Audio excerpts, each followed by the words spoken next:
Welcome to the Entrepreneurial Pharmacy Podcast, your guide to buying, selling, or starting a pharmacy, featuring Ollin Sykes and Scotty Sykes.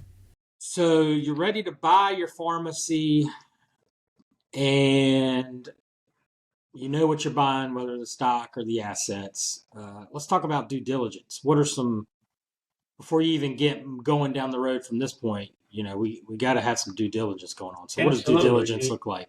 Absolutely. Before you even decide on that sell price or purchase price or whatever it is that you're buying, either assets or common stock, you need to be asking the seller for certain documents in order to allow your professional advisors who deal in these kinds of transactions to do a deep dive down into the numbers to make sure that the numbers that are being presented to you are accurate, that there aren't any hidden issues from several years ago that need to be addressed.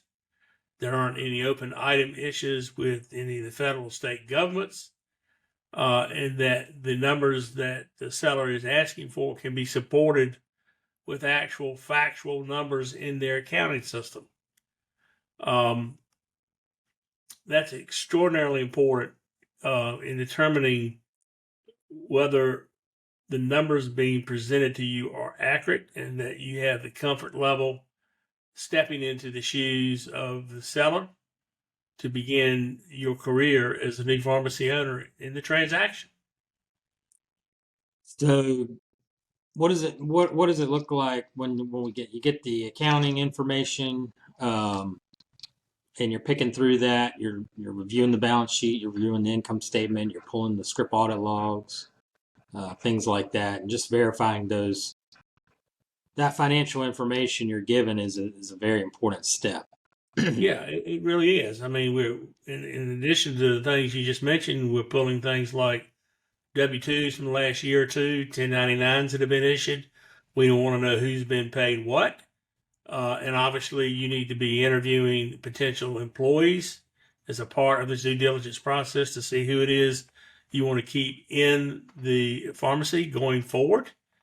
Because in some cases, there may be family members or friends of the seller that, for whatever reason, you don't want to carry forward as the new owner.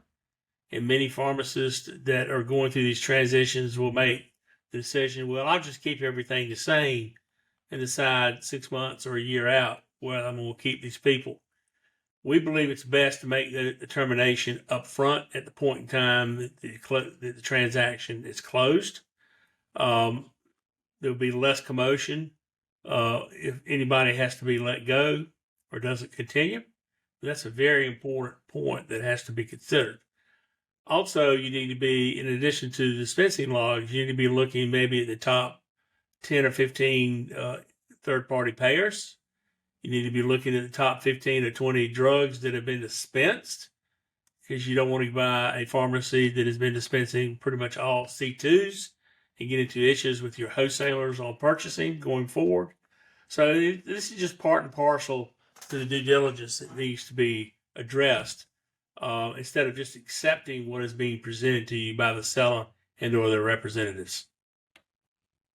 Outside of financial due diligence, what are some other just notable due diligence items that need to be addressed? Walking and working in the pharmacy. I always think it's a great idea that if you're buying a pharmacy, you should have, and if you haven't been working in that pharmacy, that it's great to come in and work for a week or two.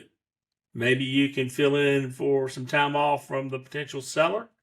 You get a feel for the patients, you get a feel for the employees, for the operations, for things that you want to change going forward, some of the subjective decisions that are going to have to be made on top of the financial decisions. But as much as you can know about the pharmacy, its locations, its demographics, its patients, its prescribers, its numbers, any and all of that will help you be a better leader as the new pharmacy owner upon transition.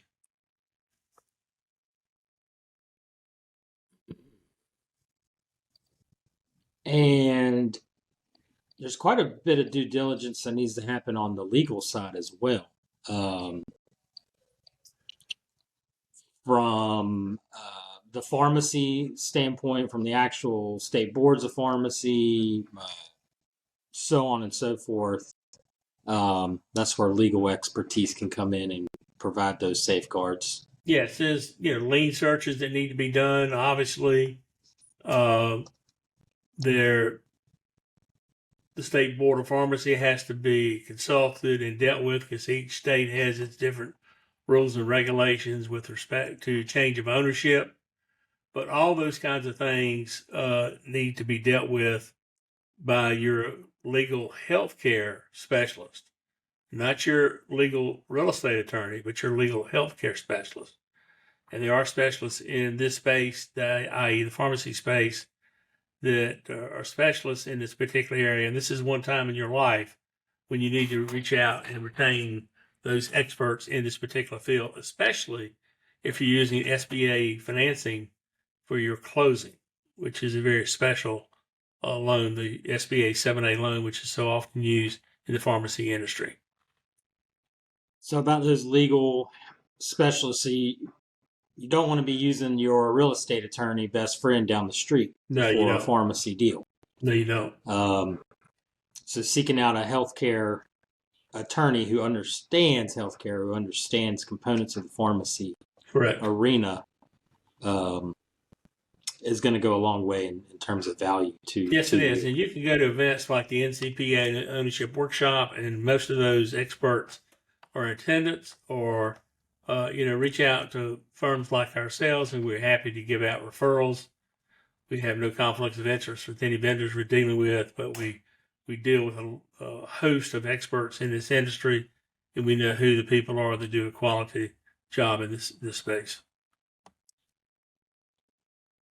All right. Well, I guess that wraps up pharmacy due diligence for now. Part one. Sure, we'll have some more into that later on, but appreciate everybody listening. Absolutely. Have a good day.